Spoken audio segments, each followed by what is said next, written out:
Hey guys, my name is Elijah, and in this tutorial I will show you how to merge clips in Premiere Pro. So let's say I have these two clips, first one right here and second one on the upper track. So now in order to merge these two clips into one, you have to select both of them by dragging your mouse like this, or just click one, press Shift and click the other one. Then right click and find where you can find a nest.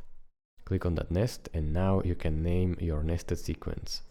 So this is basically your merge sequence. So name and press OK.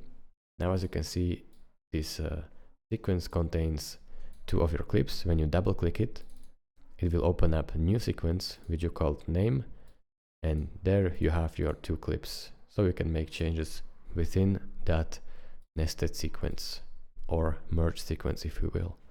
Thank you guys for watching. If this video was helpful to you, consider subscribing and liking this video, and I will see you in the next tutorial. Bye bye.